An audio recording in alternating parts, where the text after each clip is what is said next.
Bienvenue à tous et à toutes pour cette nouvelle émission sur notre chaîne Astronature 49 consacrée aux éphémérides du ciel pour ce mois de juin 2020. Et ce mois-ci, donc nous détaillerons quelques événements célestes à ne pas manquer, comme par exemple la plus grande élongation S de Mercure, mais aussi l'éclipse partielle de Lune par la pénombre dont nous parlerons. Ainsi, on peut citer aussi la comète d'Epehank qui passe à son périhélie dont on parlera ce mois-ci. Donc, comme à l'accoutumée, nous parlerons aussi de la visibilité des corps principaux du système solaire. Nous parlerons de l'activité du Soleil. Et enfin, nous vous présenterons des photos qui ont été prises durant le mois de mai. Alors, nous souhaitons déjà la bienvenue à Mathieu et à Pascal, tous les deux astronomes amateurs dans le 49, qui sont toujours bien présents pour cette émission. Et nous commençons directement avec ce premier événement qui se passe le 3 juin. C'est la conjonction inférieure de Vénus avec le Soleil. Alors Vénus, c'est la planète la plus proche de nous, on le sait, mais en cette circonstance, je pense qu'elle va être encore plus proche de nous. Le problème, c'est qu'elle ne sera pas observable. Mais si on pouvait l'observer au télescope, eh bien, elle serait au plus près de nous, évidemment, et serait, si on pouvait donner quelques chiffres, en 2,3 fois plus grosse que Mars, quand celle-ci se trouve à sa distance minimale avec la Terre. On rappelle que Mars, c'est une autre de nos voisines, c'est la deuxième planète la plus proche de nous, et aurait une taille 20% supérieure à celle de Jupiter, qui est sa rivale dans le ciel, dans les mêmes conditions. Voilà, sachant que Vénus s'approchera de nous à 43 millions de kilomètres. D'accord. Le 4, c'est la plus grande élongation est de Mercure. Alors, Mercure, c'est une des planètes les plus difficilement observables. Alors, quels conseils on pourrait avoir pour bien la chercher ?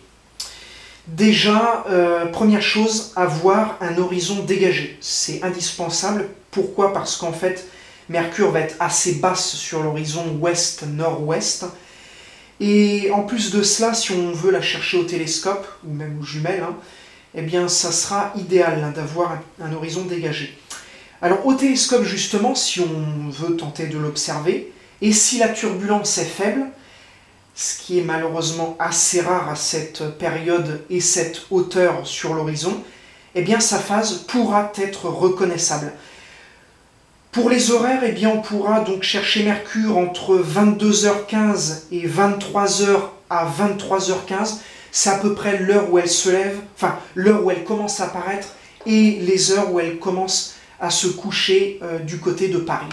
Donc rajouter une demi-heure ou en retirer selon qu'on se trouve à l'ouest ou à l'est de la France. Le 5, c'est l'éclipse partielle de Lune par la pénombre. Alors Pascal, je me tourne vers toi. Est-ce que tu peux nous en dire un peu plus sur cet événement ? Voilà, donc effectivement, c'est une éclipse de Lune. Donc en fait, bien, ça veut dire que la Lune passe dans le cône d'ombre ou de pénombre de la Terre. Donc en fait, le Soleil est masqué par la Lune, par la Terre, et donc on a un alignement Soleil, Terre, Lune qui sont donc quasi alignés. Alors, en fonction de sa position dans le cône d'ombre, on parlera soit d'éclipse de Lune totale, partielle ou dans la pénombre. Et pour cette dernière, celle qui nous intéresse, eh bien, ça veut dire qu'aucun point de la Lune n'est dans le cône d'ombre de la Terre, mais plutôt dans sa pénombre. En bref, si nous étions sur la Lune à ce moment-là, eh bien, nous verrions au milieu une éclipse partielle de Soleil. Alors, cette éclipse pénombrale va durer 3 heures, 18 minutes et 13 secondes. Elle débutera en horaire local à 19h45 et elle se terminera à 23h04 avec son maximum à 21h25. Donc là, on parle bien de cette éclipse le 5 juin. Alors, le pourcentage de la surface lunaire dans la zone de pénombre, en fait, sera de 57%. Alors, ça sera intéressant à photographier parce que, en fait, la Lune va rentrer et va sortir de la pénombre et on va pouvoir la photographier à ce moment-là parce qu'on va se rendre compte que finalement, sa luminosité ne va pratiquement pas changer. Et c'est ça qui est intéressant à photographier. On a peut-être d'autres informations à donner sur cette... Oui, voilà, donc comme le disait Pascal, effectivement, en photographie, l'observation de cette éclipse sera privilégiée parce que, effectivement, ce genre d'éclipse, c'est un petit peu une arnaque, là encore. On n'est pas sur une éclipse où la Lune passe dans l'ombre de la Terre. Ça veut dire qu'en fait, on ne va pas voir une ombre grignoter progressivement la surface de la Lune. Et cette pénombre, finalement, est tellement légère, en fait, Pascal en parlait tout à l'heure, il s'agit juste d'une éclipse partielle de Soleil quand on se situe à la surface de la Lune, par la Terre. Et donc, la luminosité à la surface de la Lune va s'abaisser très peu. C'est même tellement infime qu'en observation visuelle, cette éclipse va être plutôt décevante. D'accord, oui, malheureusement. Mais bon, d'autres éclipses pourront être observées peut-être dans les mois à venir. Alors le 13, c'est le rapprochement entre Mars et Neptune. Alors où est-ce qu'on peut chercher ces deux planètes dans le ciel? Une observation pour les lèvres tôt. Alors les deux planètes se lèvent sur l'horizon est vers 2h30 du matin, en heure légale française, pas besoin de convertir en temps universel. Et donc vont s'élever toutes les deux au-dessus du sud-est jusqu'à 4h30. C'est le moment idéal pour pointer, pour pointer un télescope dessus, mais même pour commencer à les observer à l'œil nu, avec le dernier quartier lunaire qui sera posté juste sous la planète rouge. Donc cela facilitera le repérage, évidemment, même si Mars est largement assez brillante pour la trouver sans panneau de signalisation. À la rigueur, la Lune peut, même dans une petite mesure, ne pas rendre aisée l'observation de Neptune. Alors là, je parle de l'observation de Neptune au télescope, parce que Neptune n'est pas observable à l'œil nu. Avec de bonnes jumelles ou un instrument astronomique, eh bien, chercher la deuxième planète bleue qu'est Neptune. Et un peu au-dessus, donc elle va être un peu au-dessus, légèrement à gauche de la planète rouge Mars. Attention cependant parce qu'elle n'est pas très brillante, et de petites étoiles voisines d'ailleurs pourraient jouer les imposteurs, donc attention à ne pas confondre Neptune avec une autre étoile qui serait dans les parages. Et oui, ce serait dommage, surtout si on fait de la photo. Alors le 19, c'est l'occultation de Vénus par la Lune. Alors, à quoi il faut s'attendre pour cet événement? Parce que, comme on le sait, les deux vont présenter un très fin croissant. Alors, est-ce que ça va être un peu difficile pour pouvoir les observer? Voilà, bon, après, le fait que la Lune et Vénus soient en croissant n'est pas un problème en soi, elle reste tout de même très lumineuse. Mais c'est vrai que cela ne facilitera pas la tâche pour trouver en particulier la Lune à l'œil nu. D'autant plus que, on va en reparler tout à l'heure, mais la Lune est relativement proche du Soleil, donc il va falloir se montrer très prudent dans son observation et l'éclat du Soleil pourrait masquer un petit peu la phase lunaire. En ce qui concerne les horaires de début et de fin de l'occultation de Vénus, 9h39 à 10h39 si on se trouve sur Paris, ça évolue très peu selon qu'on se trouve à l'est ou à l'ouest de la France. Pour donner un ordre de grandeur, on est à peu près sur entre 5 et 10 minutes de différence entre Paris et l'est ou l'ouest de la France. N'hésitez pas à faire un petit tour par Stellarium pour affiner justement ces horaires selon votre position. Donc, le spectacle va se passer assez haut sur l'horizon est-sud-est, effectivement. On sera pratiquement en pleine journée. N'oublions pas que nous sommes en été et à ces horaires-là, 9h39, 10h39, le soleil est levé depuis déjà un bon bout de temps. Donc comme je le disais, le Soleil n'est pas très loin, donc faites très attention pour le repérage de la Lune. Donc pour chercher la Lune, donc, elle sera un petit peu plus vers le sud, je crois, du Soleil, si je ne me trompe pas. Et Vénus, donc, quand vous l'aurez trouvé au télescope ou à la lunette, ou même aux jumelles, mais je déconseille fortement les jumelles parce que le Soleil est trop proche et le risque est d'autant plus grand que vous avez un instrument à champ ouvert. Donc, si possible, évitez les jumelles pour cette observation. Et dans tous les cas, quel que soit votre instrument, essayez de vous placer à l'ombre d'un bâtiment. À l'ombre d'un bâtiment, voilà, c'est le mieux, pour pointer la Lune. Ça évitera que vous pointez accidentellement le Soleil, ce qui serait fatal pour vos yeux. Donc une fois que vous l'avez trouvé, qu'est-ce qui se passe? Eh bien Vénus va disparaître derrière la Lune en passant par le fin croissant lunaire éclairé et va réapparaître de l'autre côté, derrière la Lune, la face nuit de la Lune. Le croissant lunaire est très fin, comme celui de Vénus, on l'a dit tout à l'heure, et trouver la Lune à l'œil nu en plein jour ne sera pas évident. Attention au Soleil, qui ne sera pas très loin, surtout si vous observez au télescope ou pire aux jumelles. Et je rajouterai donc quelques petits paramètres qui peuvent être intéressants à prendre en compte. Les croissants de Vénus et de la Lune seront respectivement de 8% pour Vénus et de 3,6% pour la Lune. Le diamètre apparent de Vénus sera de 51 secondes d'arc, c'est-à-dire que Vénus aura un diamètre apparent plus gros que celui de Jupiter. Et la magnitude des deux astres sera de moins 4,2 pour Vénus et de moins 6,76 pour la Lune. Elles sont très lumineuses, mais le Soleil, qui est tout près, pourrait les atténuer un petit peu. Et oui, tu l'as dit plusieurs fois, le Soleil peut être gênant. Et c'est pour ça que c'est très important. Surtout, faites attention au Soleil si vous observez Vénus. D'ailleurs, si vous avez besoin de conseils pour l'utilisation de filtres solaires ou autres filtres, n'hésitez pas à vous rendre, à fouiller un peu sur notre chaîne Astronature 49. Vous verrez, on a fait une émission spéciale sur les filtres et de bons conseils sont donnés pour les utiliser. Le 20 ensuite, c'est le solstice d'été. Et il sera à 23h44 en heure locale. Le 26, la comète Dopé-Hank passe au périhélie, c'est-à-dire qu'elle va passer près du Soleil sur son orbite. Et on sait que cette comète est célèbre au même titre que la comète de Halley. Alors que peut-on dire sur cette comète Dopé-Hank?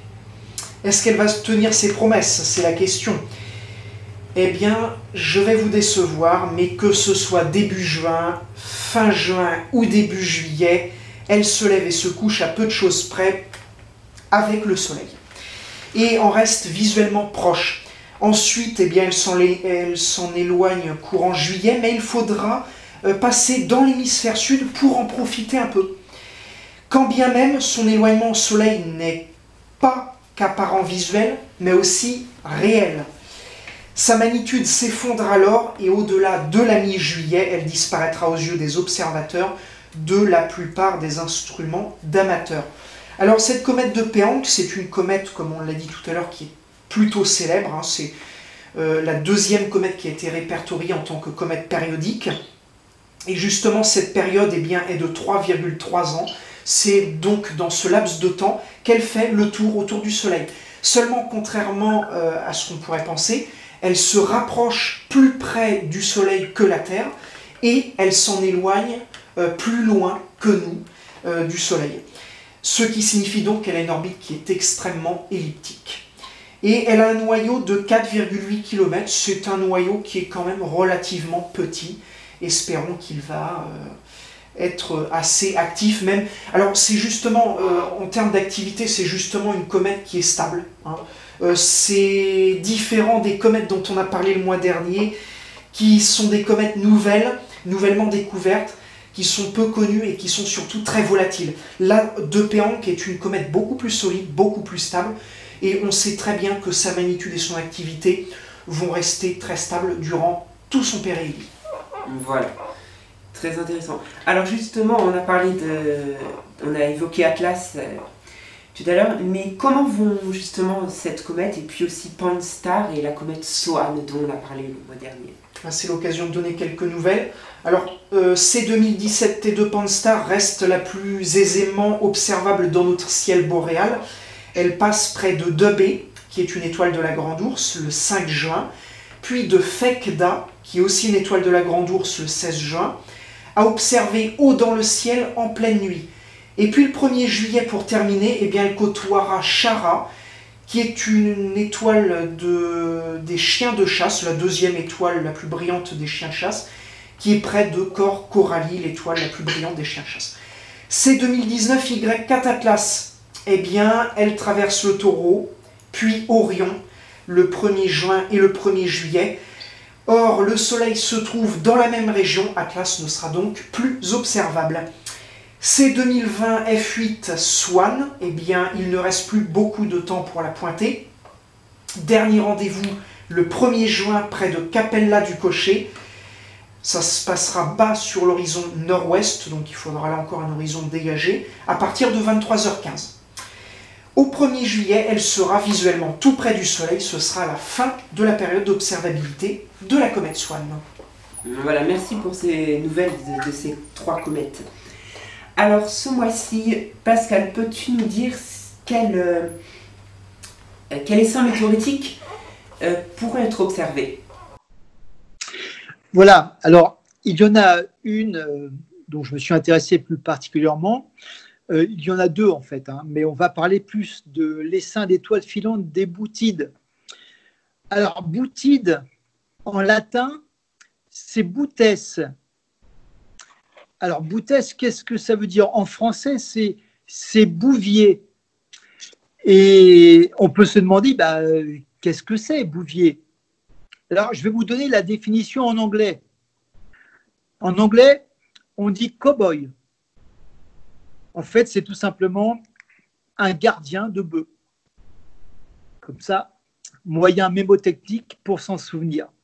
Alors, en fait, c'est effectivement un essaim d'étoiles qui viendra. Alors, il n'y a rien d'extraordinaire parce que finalement, elle va... La seule chose d'intéressant dans cet essaim d'étoiles, eh bien, c'est que les étoiles, même s'ils ne seront pas nombreuses à ce moment-là, elles seront lentes. On parle effectivement d'une vitesse de 18 km/s. Alors, c'est très lent, puisqu'on sait que pour les plus rapides, des étoiles filantes, c'est à peu près 80 km/s. Et donc là, on est dans du 4 fois plus lent. Alors, tant mieux, parce qu'on aura le temps, effectivement, de les observer. Alors, où est-ce qu'on peut observer? Eh bien, comme on l'a dit, dans la constellation du Bouvier. Alors, vous savez, le Bouvier, c'est cette constellation qui ressemble à un cerf-volant. Alors, peut-être que vous connaissez plus son étoile principale de cette constellation, c'est Arcturus, certainement. Voilà, donc, où les observer? Eh bien, au-dessus de l'horizon nord-ouest, du 22 juin au 2 juillet, avec un maximum le 27 juin. Alors, à quel moment exactement? Eh bien, en temps universel, on est à 4h10, donc ça fait 6h10 pour son maximum. Mais le hic, c'est que le Soleil nous aura un petit peu précédé, puisqu'il se lève 3 minutes plus tôt. Alors, autant vous dire que ça ne va pas être génial, ça ne va pas être facile de les voir. La Lune, effectivement, va entrer dans son premier quartier. Donc, on va plutôt privilégier une observation en deuxième partie de la nuit. Alors, de cette pluie d'étoiles, des Boutides, on peut dire de ne pas s'attendre surtout à un miracle. Il n'y en aura pas beaucoup. Elles ne seront pas trop visibles à cause de la Lune. Le seul avantage, c'est comme on l'a dit, c'est qu'elles ne seront pas rapides, donc on aura le temps de les voir. Ouais, un peu plus de temps pour pouvoir les observer. Merci Pascal pour ces informations. Nous pouvons maintenant passer à l'activité du Soleil le mois dernier. Alors qu'en était-il, Mathieu? Oh, c'est une activité qui reste relativement faible, même si à un moment donné on a cru que ça commençait à péter un peu. Le 25 mai, AR 2760, une petite tache solaire, va apparaître au sud de l'équateur du Soleil. Alors cette ambassadrice de l'ancien cycle solaire 24 va évoluer avec le fleurissement et le déplacement de plusieurs noyaux sombres. Et dès le lendemain, donc le 26, AR 2760 va se retrouver accompagné de AR 2761, une tache appartenant cette fois au cycle solaire 25, qui est en train de s'installer, et ce pour environ 11 ans. La cohabitation de ces taches suggère que nous sommes encore dans une période de transition de cycle. Donc elles s'évaporeront autour du 1er mai, alors qu'une facule notable mais stérile apparaît et suit le tout. Dans mes autres observations personnelles, j'ai noté le 6 mai en particulier, où là j'ai observé au télescope une facule en forme d'anneau. Ça faisait très étrange. Ça ressemblait un petit peu à ce qu'on a l'habitude de voir avec la nébuleuse de l'anneau de la Lyre, M57, qui est un petit peu similaire. Et donc cette facule se trouvait sur le bord sud-ouest du disque solaire. Le 17 et le 18, deux autres belles facules, sans tache, se dévoilent sur le bord nord-est du disque. Alors les facules, c'est quoi? Ce sont des régions brillantes et éruptives qui accompagnent souvent les taches, même si là ce n'était pas le cas ce mois-ci, mais qui sont par définition l'opposé des taches. C'est aussi des zones qui sont plus chaudes que la surface du Soleil, alors que les taches sont globalement plus froides que la surface du Soleil. Ouais, tu as raison, j'ai eu l'occasion même d'en observer une. Nous allons passer maintenant à la visibilité des corps du système solaire. Alors on commence avec la Lune. Le 3 à 5h36, elle sera au périgée. Le 5 à 21h11, ce sera la pleine Lune. Le 13 à 8h24, le dernier quartier de la Lune sera visible. Le 15 à 2h56, la Lune est à l'apogée. Le 21 à 8h41, c'est la nouvelle Lune. Le 28 à 10h15, c'est le premier quartier de la Lune qui sera visible. Et le 30 à 4h09, la Lune est de nouveau au périgée. Pour ce qui est de Mercure, au début du mois, elle sera visible au crépuscule. Elle deviendra plus difficilement visible au milieu du mois et deviendra inobservable à la fin du mois. Vénus sera inobservable dans la première partie du mois, mais on pourra la voir en toute fin de nuit à la fin du mois. Mars sera observable en seconde partie de nuit. Cérès sera observable en fin de nuit dans la première partie du mois, puis elle sera observable un peu plus largement en seconde partie de nuit à la fin du mois. Pallas sera observable toute la nuit. Junon sera observable une grande partie de la nuit et seulement en première moitié de nuit à la fin du mois. Vesta sera malheureusement inobservable. Jupiter sera observable toute la nuit. Saturne, pareillement observable toute la nuit. Uranus sera observable en toute fin de nuit, la première moitié du mois, puis elle sera observable en seconde partie de nuit à la fin du mois. Neptune sera observable en seconde partie de nuit, et Pluton, quant à elle, elle sera pratiquement observable toute la nuit au début du mois, puis ce sera toute la nuit qu'on pourra l'observer à la fin du mois. Voilà, j'ai fini avec les corps principaux du système solaire. Et maintenant, nous allons passer aux photos que l'on vous présente ce mois-ci. Alors Mathieu, je commence par ta photo. Qu'est-ce que tu as à nous présenter? Eh bien, moi j'ai choisi Vénus. Là, ce mois-ci, c'est un peu la star du ciel crépusculaire, donc le ciel du soir.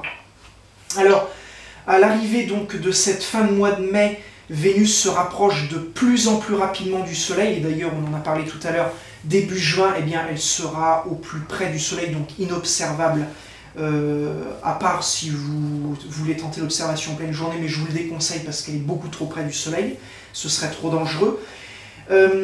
Vénus, donc c'est son fin croissant, là elle est en fin croissant, on est à 2 semaines, donc même plus à 2 semaines de sa conjonction inférieure avec le Soleil.